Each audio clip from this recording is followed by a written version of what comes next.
This is In Character. I'm your host, Gerard Robinson, Vice President for Education at the Advanced Studies in Culture Foundation.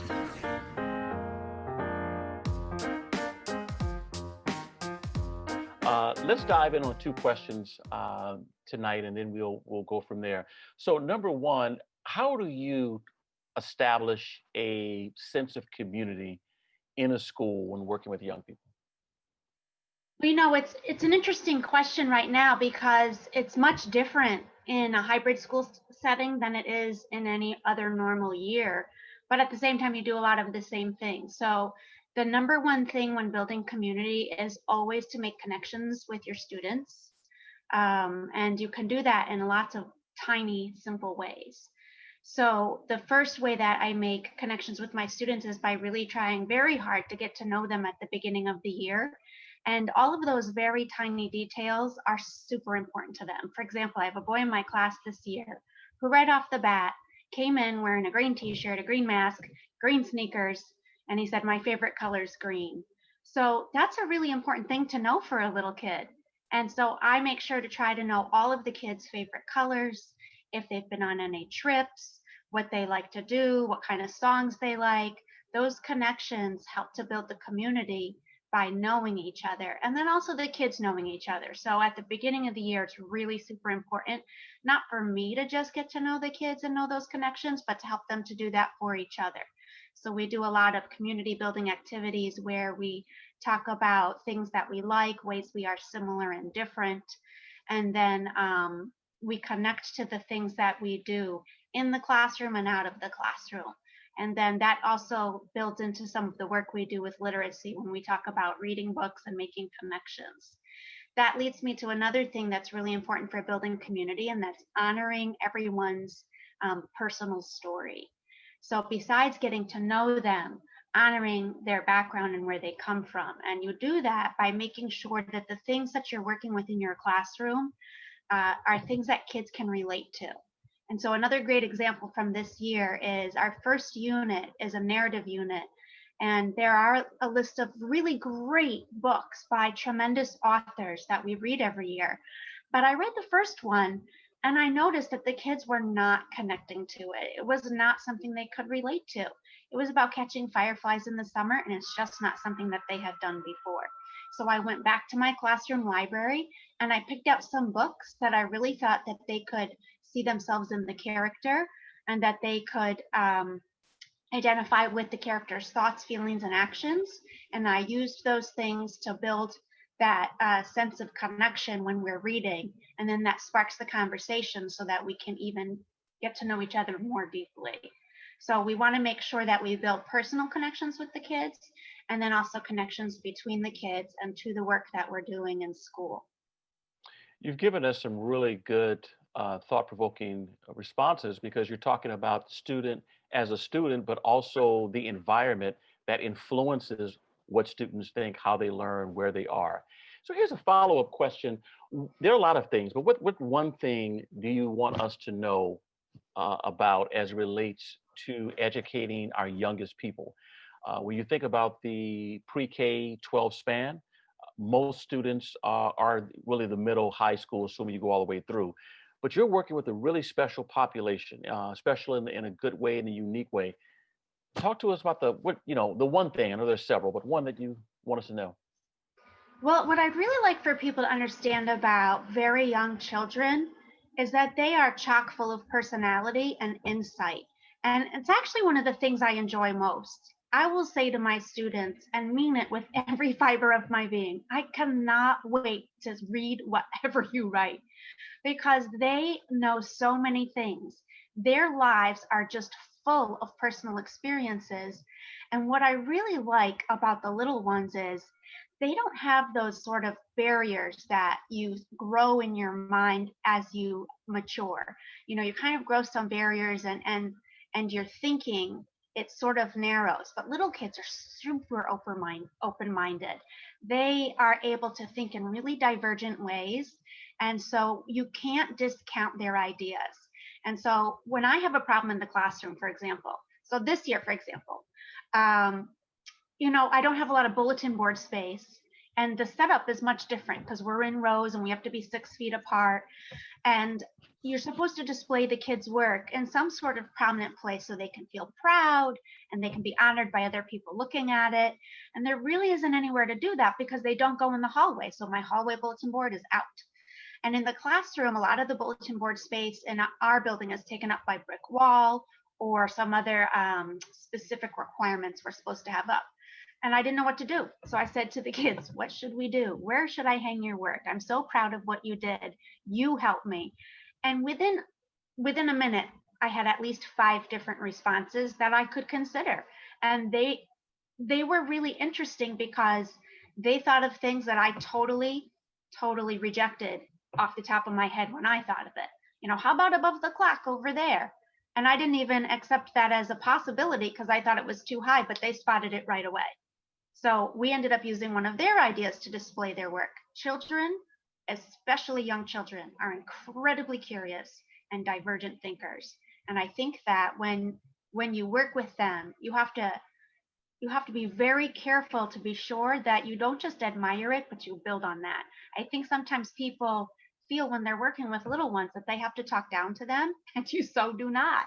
You can use those big words, you do explain them, and they'll use them right back to you. I said to my students the other day, you're not supposed to be socializing. And they said, what's socializing? I said, that's when you're talking instead of working. And they were like, okay. And then I heard a little bit later on, we're not socializing. Absolutely. So, talk to me a little bit about your teaching environment right now. A number of people are online totally, some are hybrid, some are in. Talk to us about your teaching mode right now and maybe a couple of things that we all can learn from it. So right now, I feel like I am extremely fortunate because my district, I think, made a really smart decision in how they were going to, you know, survive this challenge that we call 2020. And so one of the positions that was available is a hybrid position. For the hybrid position, we go in the morning and we teach for 4 hours straight. There's no lunch or recess or specials. That way the kids are basically in their own little pod. We don't do a whole lot of interacting, if any interacting with other classes, other than entry and exit, and if they're like going to the bathroom. And then I rush home in the afternoon and I do virtual teaching online. I have the platform Seesaw, so I do some assignments, and then I also try to do at least one Google Meet every day where we do an additional lesson of something maybe that I couldn't fit in or something that I wanted to expand on. And what's really interesting about it, and this is a big lesson for me, is I have learned that I can do the work in the short amount of time that I'm given. Because I have to leave pretty much right away as soon as the kids dismiss, that's really unlike me. Typically, I would stay at school until 5 or 6 o'clock at night, and I would tootle around and get this ready and do that and this, that, the other thing. And, there wasn't a lot of self-care involved there. And I really think that teachers often forget the really, really important person in your class is yourself. If you don't take care of yourself, how are you going to be good for your students? And so this year it's been a challenge for me because I can't meander around my room. I have to have everything really organized and be out of there and really maximize my time. And so I have learned that I can do that I can, in fact, maximize my time. I still feel like I'm being a good teacher. In fact, in some ways, I think I'm being a better teacher because I feel the urgency that I may not have felt in a full year with full days, and also a background of full year and full days that the kids might have had. So I'm kind of learning about myself that number one, I can do that self-care that everybody would tell me before and I would roll my eyes and go, uh-huh, sure, you do that. But now I feel good about being home right after school and being able to do something for myself, like a little bit of exercise or a little bit of relaxation. And then the benefit is that I feel better in class. So I would say that my unique teaching situation, and I just want to acknowledge that not everybody has what I have, because there's a lot of teachers out there in our country in different districts and states that they've selected models that are more challenging than mine. where they might be teaching in person and online at the same time, or they might have a rotating schedule. There are more challenging ways of doing what I'm doing. That's why I started with, I feel like my district made a really neat decision, a really good decision for the teachers and kids, because I'm able to do what I need to do in that short amount of time at school, and really, um, some heavy lifting while we're there, and then a little bit of heavy lifting at home. And it's not an overburden like some teachers are. So I do want to acknowledge that some teachers are a little bit overburdened right now, if not a lot overburdened, by having a virtual hybrid schedule that is almost double or triple what they would normally do. That's not to say that my virtual teaching in the afternoon isn't difficult. It is. It's still all new to me. I still have to sort of create new curriculum and lessons, but I feel really lucky in the way that mine is organized. And I'm really glad to have learned that I can fit in that self-care. And I just said to my husband the other day, I said, I really don't want to jinx this, but this is kind of the best fall I've ever had. And I love teaching, but fall is hard. It's hard because there's so much getting to know the kids, and everything in the beginning of the year is a little bit more than the rest of the year when you've developed your routines. And I just feel like this fall, having been forced into a really economically wise routine for a time, it's helped me to find that time for myself. So I would say to teachers, it's really important, and I see that now, it's really important to have that self-care and make sure you do whatever it is for you that helps you to then feel better and be a better teacher the next day. Yeah, that answer is packed with a lot of wisdom because we often don't use the term self-care and teacher in the same sentence. We Mm-hmm. use a lot of other things, but for a teacher to say that, particularly working with a younger group, a younger population, a lot of energy, a lot of curiosity and interest. Before we leave, you mentioned your school district. You want to give your school district a shout out? Yes, my school district is the Schenectady City School District in New York, and we have 10,000 students. We are a high needs district with approximately 80% free and reduced lunch. And I am really, really proud of my students who have been coming in, and I have been pushing them so hard. You should see me pushing them through their math and their writing and their reading. And they are just so thirsty. They are so thirsty to learn. They came in thirsty. They want to learn, and I'm so excited to be with them. I see that the other kids walking into the school building. Our day starts at 8. We're ready to go at 8:05.